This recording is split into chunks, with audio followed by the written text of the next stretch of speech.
Welcome back to Caffeine Confessionals. My name is Allan, and in today's video we are going down the rabbit hole of challenge romances, and today we're going to be looking at some of the weirdest showmances to ever happen in this show's history. And when I say weird, I don't mean necessarily bad. I just mean showmances that you didn't see coming. Showmances that went for long periods of time when two people probably didn't even have that much chemistry. And to be frank, they are some of my favorite showmances because they would only happen under these circumstances of living in a challenge house together. So good or bad, these are the showmances that caught your attention because you just couldn't stop watching because they were so weird. This list is going to be a top 5 going from 5 to 1 with some honorable mentions at the end. Let's jump into number 5 right now. Right there!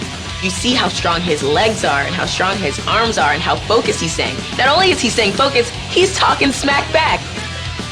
Kicking us off in 5th place, we have the showmance of Devyn, Simone, and Big Easy Eric Banks on Battle of the Seasons 2012.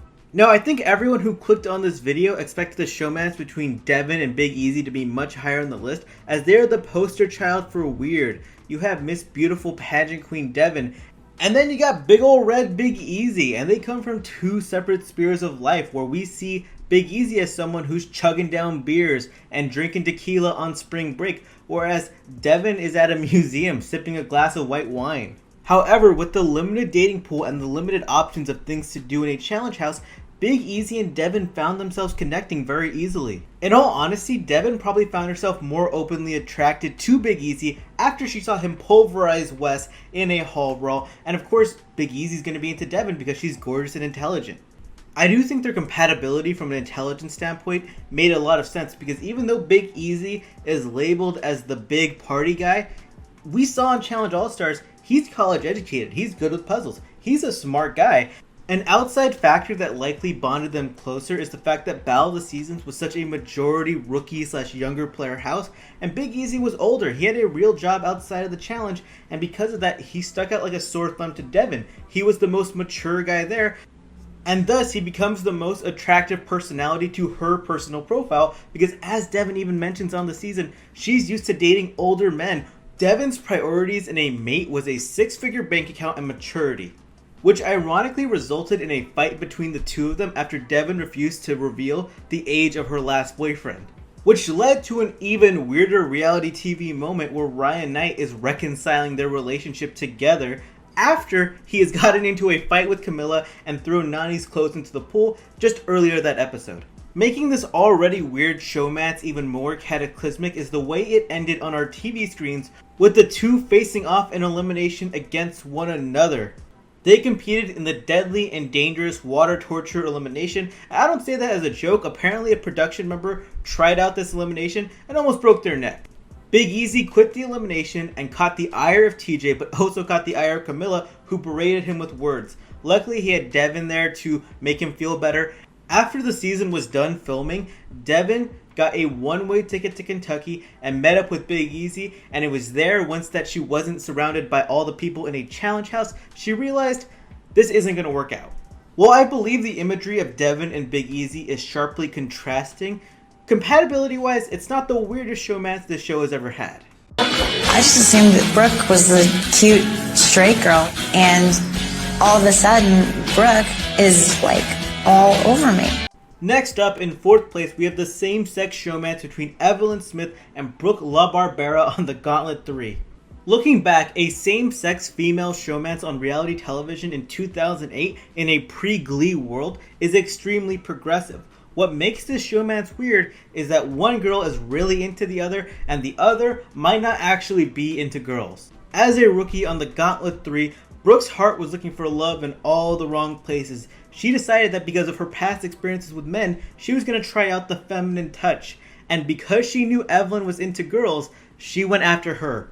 And as I mentioned before, dating options in a challenge house are very limited. And if you identify as gay, then those options become minuscule. You also have to remember, this is 2008 when people are less likely to openly experiment.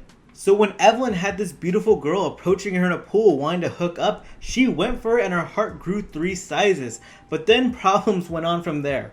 During the short period that Brooke was on the show, Evelyn was falling for her completely. Meanwhile, Brooke is telling Evelyn openly to her face that, man, I would be so in love with you if you just had a penis. Which I have to mention, experimenting with other people, that's important. Learning what you like and dislike, that's important. But watching Evelyn fall in love and be in tears after Brooke gets eliminated, knowing for a fact that Brooke was kind of happy to be detached from her in the end, was weird and strange and awkward just to see on TV. Again though, a same-sex showmance in 2008, it's pretty darn cool. You like that finish, right? I was hurting and I was like... Yeah, that was good. Mike and Paula are definitely flirting, and that's actually good because I just really want to see Mike get laid. I had a pass of not getting along. I'm worried that he's trying to poison me. It's kind of like, you know, the kiss of death. Moving on from Brooke and Evelyn, in third place, we actually have a tie, and it's from the same person. Paula's showmance with Mike Ross on Rivals 1, and Paula's showmance with Ruff on Exes 1. Now, Paula is one of my all-time favorite challenge personalities because she was a legitimate competitor who put her heart on the field every time she played and had her heart open to other people in the house, and she was down to hook up and party whenever.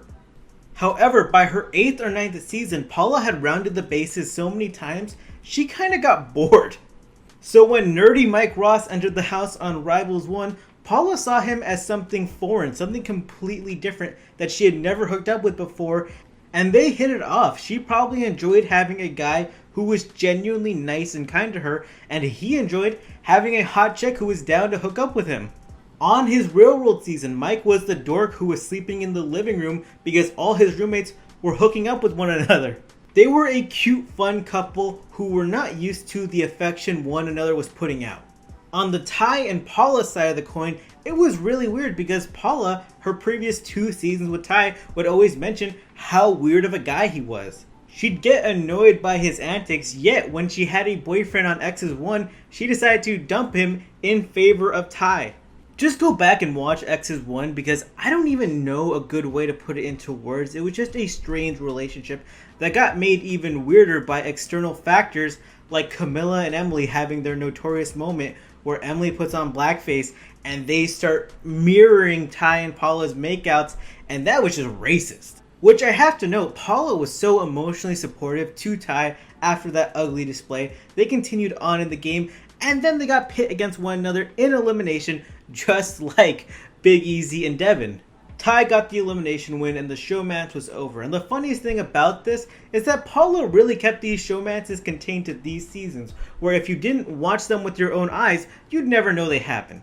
My balcony. I'm winning all around, but I'm so nervous. I don't even think my junk works. We're trying our best to keep up. Next up, in second place, is a personal favorite of cringe and awkwardness, and that is Jonna Mannion and Jay Mitchell on Battle of the Exes 2. In terms of showmances, Exes 2 is known for the beginning of the Zach and Jenna relationship that would go through a tumultuous journey of many years that has now resulted in marriage and a baby. Through all the fights, breakups, reconciliations, cheating, most of which all Zach's fault, what gets lost in their origin story on Exes 2 is that they stemmed off a showmance of their own.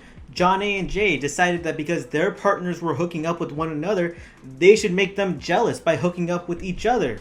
I'll be quick to admit, I'm a big Jonna fan, and my heart felt for her this season as she just wanted Zach to be a supportive partner towards her. Instead, he verbally berated her in every daily challenge and made her feel terrible inside when she was just trying her best. Then she had to go back to the house and see him act as a Prince Charming to Jenna, just like he had to her back on Battle of the Seasons. And so she decided, I'll hook up with Jay because he'll show me some affection and maybe we'll get Zach jealous. Unfortunately for her, it was a bad hookup and showmance for all parties involved, except for Jay. I mean, good for him. Actually, even Jay took some losses in this showmance because MTV aired a clip of him and Jonna hooking up where he struggled to get his downstairs member up. The fact that MTV cuts out so many hours of footage in every episode, but they were able to show us Jay not getting a hard-on while hooking up, I don't know what to say. That's just hilarious. This was a weird showmance, and I think it deserves number 2. And before we name the number 1 weirdest showmance in challenge history, let's drop some honorable mentions. We got Fessy Shafat and Gabby Allan on Double Agents with their weird, awkward, will they, won't they nonsense that none of us were interested in, and they had significant others at home. Johnny Bananas and Natalie Negrati's very fake showmance just for TV time on Vendettas. Jordan's showmance with John A on Rivals 2 after Sarah Rice has left the game, in which he tells her he's mysterious, like the Great Gatsby. Corey Warden and Anissa Ferreira on Bloodlines, which is only weird today because they have a more nephew-aunt relationship in 2021.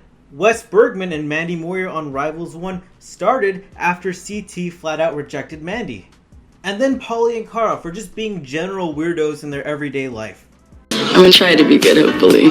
She's gonna get you drunk and take advantage of you. Literally, like I will that ass if it's necessary. And now our first place weirdest showmance, which I find so entertaining and such good television, and it is Tyrie Ballard and Jasmine Reynaud on Rivals 1. They were only on 2 episodes together on Rivals 1, but they went through a whirlwind of emotions that can last a whole season. To open up, Jasmine is quick to tell us, the viewers, that she has a boyfriend at home, and because she has a boyfriend, she cannot hook up with anyone, but she continues to flirt with Tyrie, then gives us more confessionals, reaffirming her status with a boyfriend. So what happens by the end of episode 1? Jasmine is making out with Tyrie and saying, well, guess I don't have a boyfriend anymore. By the beginning of episode 2, Tyrie has taken some of Tyler's condoms, and then he goes into the bathroom with Jasmine, where they make this hookup real official. Yet by the end of the episode, as Tyrie is preparing to go into elimination, Jasmine keeps referring to him as an older brother type, which is something that's kind of just weird to say out loud about someone you're hooking up with. Like, I know Jasmine is from Texas, but I know she's not from the deep south. When Tyrie loses the elimination, she cuts a confessional saying, well, it's good that Tyrie's gone because now I can focus on the game, but I just find that incredible because she threw away her whole relationship to hook up with Tyrie, but by the time he's gone, she doesn't even care. What made this duo so exceptionally weird is the disdain they had for one another after the season. They acted as if they had broken up after a 10-year marriage when they just did 2 episodes together. On Battle of the Exes 1, they had the most animosity of any pair, and it was great television to watch. Exes 1, the first half of that season is mostly boring, besides Tyrie and Jasmine causing chaos.